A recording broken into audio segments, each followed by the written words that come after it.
어떤 분들은 가정폭력이 몇 번이 이루어져야 또 상습적으로 이루어져야만 이혼이 가능하냐고 물으시는 분들도 있습니다. 하지만 그렇지 않습니다. 가정폭력이란 것은 이혼 청구를 충분히 할 수가 있는 사유가 됩니다.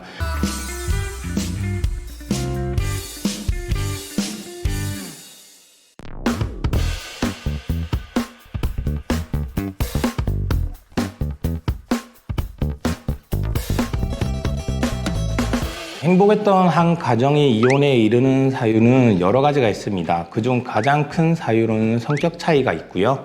그 외에 경제적인 문제 또는 부정행위 그리고 폭력 등이 있습니다. 이 사례는 가정폭력에 대한 사례인데 어떤 분들은 가정폭력이 몇 번이 이루어져야 또 상습적으로 이루어져야만 이혼이 가능하냐고 물으시는 분들도 있습니다. 하지만 그렇지 않습니다. 가정폭력이란 것은 단 한 번이 이루어지더라도 그로 인해 피해자가 받는 상처 그리고 그 이후에 피해자와 가해자의 관계 등을 고려했을 때 이혼 청구를 충분히 할 수가 있는 사유가 됩니다.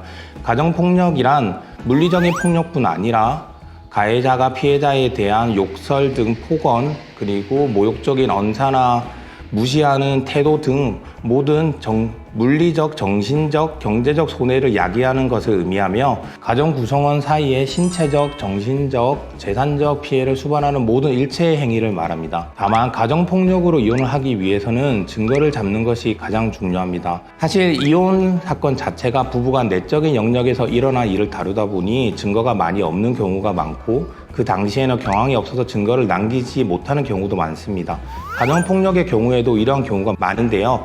이러한 가정폭력에 대해서 증거를 남기는 방법을 안내해 드리자면 일단 가해자의 가정폭력이 시작되면 이를 핸드폰이나 다른 기타 기기를 통해서 녹음을 하거나 영상을 남겨두는 것이 좋습니다. 만약 그러한 경황이 없다면 그 가해 행위로부터 벗어나 경찰을 부르시는 게 좋고요. 경찰이 출동하면 가정폭력 상황에 대해서 자세히 진술하시는 것이 좋고 그 상황에 대해서 사진으로 남겨두시는 것도 좋습니다.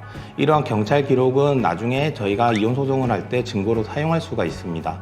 만약에 경찰이 출동하여 그 가해 가정폭력으로 인해 입건이 된다면 그 가해자는 가정폭력처벌법에 따라서 피해자가 원할 경우 주거 격리, 접근 금지, 연락 금지 등의 임시 조치를 받을 수도 있습니다. 그 외 물리적 폭력의 경우 상해 진단서를, 정신적 폭력의 경우 정신과 진단서 등을 통해서 가정폭력을 입증할 수 있고 이러한 자료도 없다면 그 당시 상황을 찍은 사진, 주변인들의 사실 확인서 그리고 그 이후에 가해자와 나눈 카카오톡, 대화 또는 통화 내용 등을 통해서도 가정폭력을 입증할 수 있습니다.